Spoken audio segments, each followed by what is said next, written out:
ಸಂಬಂಧ ಇಲ್ಲಾರಂಥದ್ದು. ಏನು ಪ್ಯಾಲೆಸ್ತಾನ್ ಇವ್ರಿಗೆ ಏನು ಸಂಬಂಧ? ಪ್ಯಾಲೆಸ್ತಾನ್ ಮುಗಿದು ಹೋಗ್ಯದ, ಪೂರ್ತಿ ನಾಶ ಆಗಿ ಹೋಗ್ಯದ. ಅಲ್ಲಿ ಗಾಜಾ ಅನ್ನೋಂಥ ಗಾಜಾ ಪಟ್ಟಿನೇ ಹೋಗಿಬಿಟ್ಟದೆ. ಇಲ್ಲಿ ಆ ಧ್ವಜ ಹಾರಿಸ್ಕೊಂಡು ಅಂದರೆ ಉದ್ರೇಕಕಾರಿ ಹಿಂದೂಗಳ ಮೇಲೆ ಒಂದು ರೀತಿ ಸವಾಲನ್ನು ಹಾಕುವಂಥ ರೀತಿಯಲ್ಲಿ ಈ ರಾಜ್ಯದಲ್ಲಿ ನಡೀತಾ ಇದೆ. ಇದಕ್ಕೆ ಕಾರಣ ಈ ಸಿದ್ದರಾಮಯ್ಯನವ್ರ ಸರ್ಕಾರ. ಇವರೇನು ಅವ್ರ ಬಗ್ಗೆ ಇರುವಂಥ ಒಂದು ಅವರ ಪರವಾಗಿ ಏನು ಹೇಳಿಕೆ ಕೊಡ್ತಾರೆ, ಇವ್ರು ಗೃಹ ಮಂತ್ರಿಗಳು ಹೇಳ್ತಾರೆ ಆಕಸ್ಮಿಕ ಘಟನೆ, ಆಕಸ್ಮಿಕ ಪಾಪ ಯಾರೋ ಕಲ್ಲು ಹೋಗಿದ್ರು, ಈ ರೀತಿ ಬೇಜವಾಬ್ದಾರಿತವಾಗಿ ನಮ್ಮ ರಾಜ್ಯದ ಗೃಹ ಮಂತ್ರಿಗಳು ಮಾತಾಡ್ತಾರೆ. ಸಿದ್ದರಾಮಯ್ಯನವ್ರಂತರ ಸರಿನೇ ಸರಿ, ಅವರು ಎಲ್ಲ ರಂಗದಲ್ಲಿ ಇವತ್ತು ವಿಫಲರಾಗ್ಯಾರ. ಇವತ್ತು ಪರಿಶಿಷ್ಟ ಜಾತಿ ಪರಿಶಿಷ್ಟ ಜನಾಂಗದ ಅವರ ಅಭಿವೃದ್ಧಿಗಿರುವಂಥ ಹಣ ಎಲ್ಲ ಡೈವರ್ಟ್ ಮಾಡಿಬಿಟ್ಟಾರೆ. ಅದಂತೂ ಎಂದೂ ಮರೆಯಲಾರಂಥದ್ದು. ಎಸ್.ಟಿ. ಏನು ನಮ್ಮ ಮಹರ್ಷಿ ವಾಲ್ಮೀಕಿ ಹಗರಣ ಏನಿದೆ, ನಿಜಕ್ಕೂ ಇಡೀ ದಲಿತ ಸಮುದಾಯಗಳು ತಲೆ ತಗ್ಗಿಸುವಂತಾರೆ. ಯಾರು ಅಹಿಂದ ಅಂಥೇಳಿ ದೊಡ್ಡ ಜಂಬ ಕಚ್ಕೊಂಡಿದ್ದರು ಸಿದ್ದರಾಮಯ್ಯನವರು, ಇವತ್ತು ಅಹಿಂದಾದ ಒಂದು ಕಡೆ ದಲಿತರನ್ನು ಬಿಟ್ಟರು, ಪರಿಶಿಷ್ಟ ಪಂಗಡದವ್ರನ್ನ ಬಿಟ್ಟರು, ಹಿಂದುಳಿದವ್ರನ್ನೂ ಏನೂ ಇಲ್ಲ. ಈ ವಾತಾವರಣದಲ್ಲಿ ಇವತ್ತು ಅವರವ್ರ ಬೇರೆ ಬೇರೆ ಕೇಸ್ನಲ್ಲಿ ಇವತ್ತು ಹೋಗಿದ್ದಾರೆ. ಆದರೆ ದುರ್ದೈವನೆಂದರೆ ಇವತ್ತು ನಮ್ಮ ಗಣೇಶ ಉತ್ಸವದ ಕಾರ್ಯಕ್ರಮ ನೋಡ್ರಿ, ನಾವು ಎಲ್ಲ ಹಿಂದೂಗಳು ಈ ದೇಶದಲ್ಲಿ ಈದ್ ಮಿಲಾದಲ್ಲಾಗಲಿ ರಂಜಾನ್ದಲ್ಲಿ ನಾವು ಎಲ್ಲೂ ಕಲ್ಲು ಹೋಗೋದಿಲ್ಲ, ನಾವು ಅವರ ಆಚರಣೆಗೆ ಎಂದೂ ಬಾಧಕ ಮಾಡಿಲ್ಲ. ಆದರೆ ಅವ್ರಿಗೆ ಯಾಕೆ ಟಾರ್ಗೆಟು ಗಣೇಶ ಉತ್ಸವ ಅಂದರೆ ಮುಂದಿನ ದಿವಸಗಳಲ್ಲಿ ಗಣೇಶ ಉತ್ಸವ ಸಹ ಅಡ್ಡಿ ಆತಂಕ ಮಾಡಬೇಕು ಅನ್ನೋಂಥ ಒಂದು ದೊಡ್ಡ ಸಂಚು ಈ ದೇಶದಲ್ಲಿ ನಡೆದಿದೆ. ಇವತ್ತು ಬಾಂಗ್ಲಾ ನಮ್ಮ ಮುಂದೆ ಅತ್ಯಂತ ಜೀವಂತ ಉದಾಹರಣೆ. ಅಲ್ಲಿ ನಾವು ಅಲ್ಪಸಂಖ್ಯಾತರಿದ್ದೀವಿ ಹಿಂದೂಗಳು. ದುರಂತ ಏನಂದ್ರೆ ಬಾಂಗ್ಲಾದಲ್ಲಿ ಹಿಂದೂಗಳ ಮೇಲೆ ಆದ ದೌರ್ಜನ್ಯ ಬಗ್ಗೆ ಒಬ್ಬ ಬುದ್ಧಿಜೀವಿ, ಈ ರಾಷ್ಟ್ರದ ಅತ್ಯಂತ ದುರ್ದೈವಿ ಒಬ್ಬ ನಾಯಕ ರಾಹುಲ್ ಗಾಂಧಿ ಎಲ್ಲಿನೂ ಅದನ್ನು ಖಂಡನೆ ಸಹಿತ ಮಾಡಲಿಲ್ಲ. ನಮ್ಮ ಪ್ರಧಾನಮಂತ್ರಿಗಳು ಖಂಡನೆ ಮಾಡಿದ್ರು, ಆದರೆ ಒಬ್ಬ ವಿರೋಧ ಪಕ್ಷದ ನಾಯಕಾಗಿ ಅದು ಯಾವನೋ ಒಬ್ಬನ ಅಧ್ಯಕ್ಷ ಮಾಡಿದ್ದಕ್ಕೆ ಅಲ್ಲಿ ಅಭಿನಂದನೆ ಸಲ್ಲಿಸೋದು ಬಿಟ್ಟರೆ ಹಿಂದೂಗಳಿಗೆ ಅಲ್ಲಿ ಏನಾಗ್ತಾಯಿದೆ ದೌರ್ಜನ್ಯ ಬಗ್ಗೆ ಒಂದು ಮಾತನ್ನು ಸಹ ಇವತ್ತು ಯಾರೂ ಹೇಳಿಲ್ಲ. ನಮ್ಮ ಪ್ರಧಾನಮಂತ್ರಿಗಳು, ಭಾರತೀಯ ಜನತಾ ಪಾರ್ಟಿ ಮತ್ತು ಹಿಂದೂ ಸಂಘಟನೆಗಳು ಬಿಟ್ಟರೆ. ಆದರೆ ಕರ್ನಾಟಕದಲ್ಲಿ ಇವತ್ತು ನಾಗಮಂಗಲ ನೋಡ್ರಿ ಏನೂ ಇಲ್ಲ. ನಮ್ಮ ಜನರ ಮೇಲೆ ಕಲ್ಲು ಒಗೆದಾರೆ, ಪೆಟ್ರೋಲ್ ಏನು ಬಾಟ್ಲಿಗಳನ್ನು ಎಸೆದಾರೆ, ಸುಮಾರು ಒಂದು ದೊಡ್ಡ ಅರಬಿ ಅಂಗಡಿ ಸುಮಾರು ಒಂದು 2 ಕೋಟಿ ರೂಪಾಯಿ ಮೌಲ್ಯದ ಒಂದು ಅಂಗಡಿಯನ್ನು ಸುಟ್ಟಾಕಿದ್ದಾರೆ. ದುರ್ದೈವ ಅಂದರೆ ನಮ್ಮ ಹಿಂದೂಗಳನ್ನೇ A1 ದಿಂದ A32 ತನಕ ನಮ್ಮ ಜನರೇ ಮೊದಲು ಟಾರ್ಗೆಟ್. ಇಲ್ಲಿ ನೋಡ್ರಿ, ಇಲ್ಲಿ ದಾವಣಗೆರೆಯಲ್ಲಿ ಕಲ್ಲು ಒಗೆದವರು ಅವರು, ಧ್ವಜ ಕಿತ್ತದವರು ಅವರು, ಪೆಟ್ರೋಲ್ ಬಾಟ್ಲಿ ಉಪಯೋಗ ಮಾಡಿದವರು ಅವರು, ಪ್ಯಾಲೆಸ್ತೈನ್ ಧ್ವಜ ಹಾರಿಸದಂಥದ್ದು ಮಾಡಿದವರು ಅವರು. ಆದರೆ ನಮ್ಮ ಹಿಂದೂ ಕಾರ್ಯಕರ್ತ ಸತೀಶ್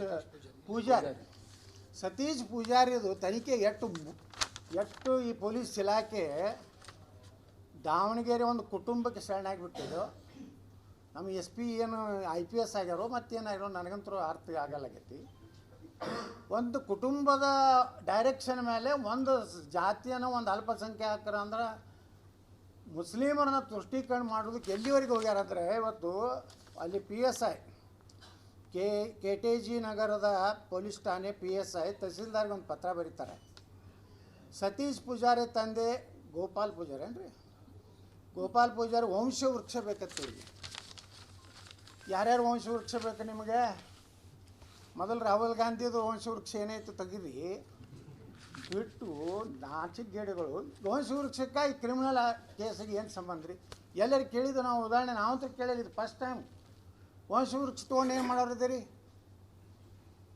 ವಂಶ ವೃಕ್ಷದಲ್ಲಿ ಯಾರೋ ದೊಡ್ಡ ಶ್ರೇಷ್ಠ ಸಂತರಾಗಿರ್ತಾರೆ, ಮುಂದೆ ಒಬ್ಬ ಕಳ್ಳು ಹುಟ್ಟಿರ್ತಾನೆ, ಅದನ್ನು ತೊಗೊಂಡು ನಿಮಗೇನು ಮಾಡೋದು? ಮತ್ತೊಬ್ಬ ಸಜ್ಜನ ಹುಟ್ಟುತ್ತಾನೆ.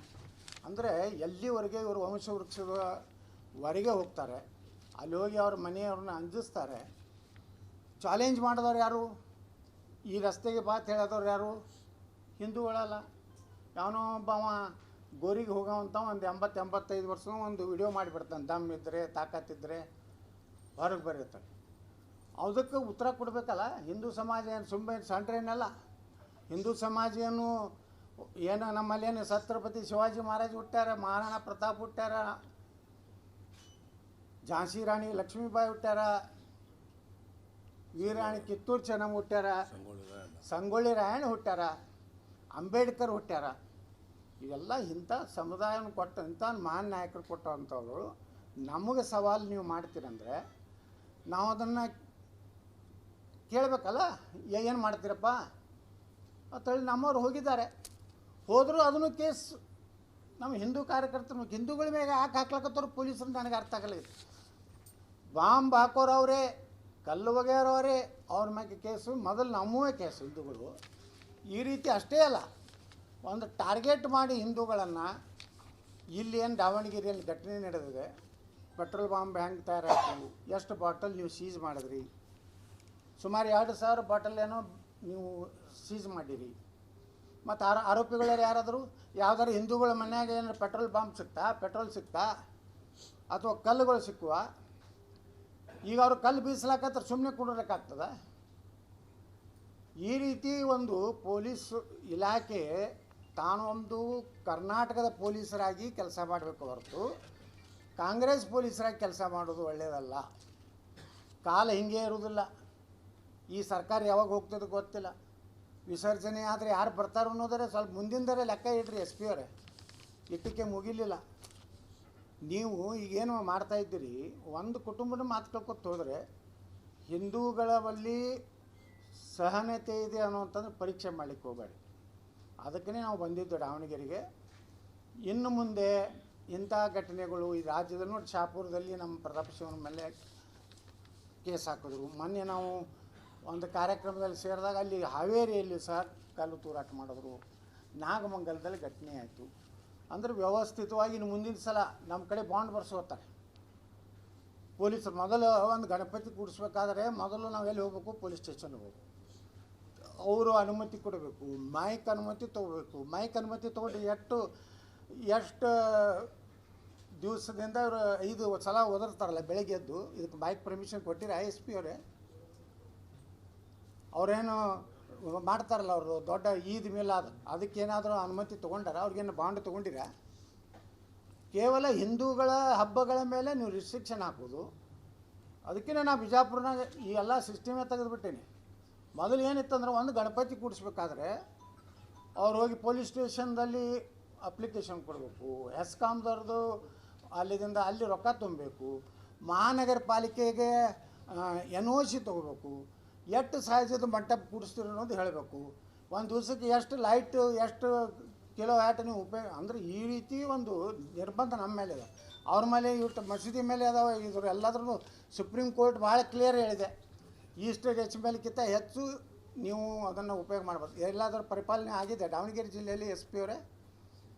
ಈ ರೀತಿ ನೀವು ಒಂದು ಕೋಮನ್ನ ನೀವು ರಕ್ಷಣೆ ಮಾಡ್ತಾ ಇಡೀ ಹಿಂದೂ ಸಮಾಜದ ಟಾರ್ಗೆಟ್ ಮಾಡ್ತಾ ಇರೋವಂಥದ್ದು ಇದು ಭಾಳ ದಿವಸ ಹೋಗೋದಂಥದ್ದಲ್ಲ. ನಾನು ಹೇಳ್ತೀನಿ ಪೊಲೀಸ್ ಇಲಾಖೆಗೆ, ಇನ್ನು ಮೇಲೆ ನೀವು ಸುಮ್ಮನೆ ನಮ್ಮ ಹಿಂದೂಗಳ ಮೇಲೆ ಕೇಸ್ ಹಾಕೋದು, ತೊಂದರೆ ಕೊಡೋದು, ವಂಶವೃಕ್ಷ ಕೀಳೋದು, ಇದು ಎಲ್ಲ ಇದೇನದ ಕಾನೂನಿನ ವಿರುದ್ಧ ನೀವು ಮಾಡ್ಲಕತ್ತೀರಿ. ಹೇಳಿ ನೋಡೋಣ, ಈ ಎಸ್ ಪಿ ಇಲ್ಲಿ PSI ಹೇಳಿ, ಎಲ್ಲಿ ವಂಶವೃಕ್ಷ ಯಾವ ಪ್ರಕರಣದಲ್ಲಿ, ಕ್ರಿಮಿನಲ್ ಪ್ರಕರಣ ಕೊಲೆ ಮಾಡಿದವಂಥವ್ರದ್ದೇ ವಂಶವೃಕ್ಷ ಕೇಳೋದಿಲ್ಲ. ಇದು ಹೊಸದೇ ಕೇಳ್ದಂಗೆ ಆಯ್ತು. ಇವತ್ತು ನನಗೆ ಆಶ್ಚರ್ಯ ಅನ್ನಿಸ್ತು. ಇದು ವಂಶವೃಕ್ಷ ಕೇಳೋಷ್ಟು ಅಂದರೆ ಆ ಪಾಪ ಸತೀಶ್ ಪೂಜಾರ್ ಅಂದರೆ ಯಾವ ರೀತಿ ಅಂದರೆ, ಇನ್ನು ಹಿಂದೂ ಪರವಾಗಿ ಅವನು ಮಾತಾಡಬಾರ್ದು, ಹಿಂದೂ ಪರವಾಗಿ ಸವಾಲು ಹಾಕಬಾರ್ದು ಅನ್ನೋಂಥ ವಾತಾವರಣ ದಾವಣಗೆರೆಯಲ್ಲಿ ಆಗಿದ್ದು. ದಾವಣಗೆರೆ ಒಂದೇ ಅಲ್ಲ, ಇದು ಮುಂದಿನ ವರ್ಷದ ಗಣಪತಿ ಉತ್ಸವಕ್ಕೆ ಇದೇ ನೆಪ ಮಾಡಿ ನಮ್ಮವ್ರನ್ನ ಮೊದಲೇ ಬಾಂಡ್ ತೊಗೊಂಡು ಅವ್ರನ್ನ ಅಪರಾಧಿ ಅಂತೇಳಿ ಮೊದಲೇ ಫಿಕ್ಸ್ ಮಾಡುವಂಥ ಒಂದು ವ್ಯವಸ್ಥಿತ ಸಂಚು ನಡೆದಿದೆ. ಇದನ್ನು ನಾವು ಒಪ್ಪೋದಿಲ್ಲ. ಮುಂದಿನ ಸಲ ಅಂತ ಹೇಳ್ತೀನಿ, ಕರ್ನಾಟಕದಲ್ಲಿ ನಾವಂತೂ ಬಿಜಾಪುರನಾಗ ಯಾವ ಪರ್ಮಿಷನ್ನೇ ತೊಗೋದಿಲ್ಲ. ನಾವು ಎಸ್ ಪಿಗೆ ಅದು ಹೇಳಿಬಿಟ್ಟಿದ್ದೆ ಅವಾಗ, ನಮ್ಮ ಬೊಮ್ಮಾರಿದ್ದಾಗ, ನೀವು ಯಾವ ಪರ್ಮಿಷನ್ ತೊಗೋದಿಲ್ಲಪ್ಪ, ಏನು ಮಾಡಂಗದಿ ಮಾಡತ್ತೇಳಿ. ಎಲ್ಲ ಗಣಪತಿ ಹಂಗೆ ಕೊಡಿಸಿದ್ವಿ. ನಮ್ಗೆ ಎಲ್ಲಿ ಬೇಕಲ್ಲಿ ಹುಕ್ ಹಾಕಿ ನಾವು ಲೈಟ್ ತೊಗೊಂಡಿದ್ವಿ. ನಾ ಕೇಳಿದೆ, ಎಷ್ಟು ಮಸೂದಿಗಳಿಗೆ ನೀವು ಮೀಟ್ರ್ ಅದಾವಪ್ಪ, ಎಷ್ಟು ಮಸೂದಿಗಳಿಗೆ ಕುಡಿ ನೀರಿನ 24 ತಾಸು ಕನೆಕ್ಷನ್ ರೊಕ್ಕ ತುಂಬ್ತಾರವರು? ಅವರು ಎಲ್ಲಿ ತುಂಬುವುದೇ ಇಲ್ಲ.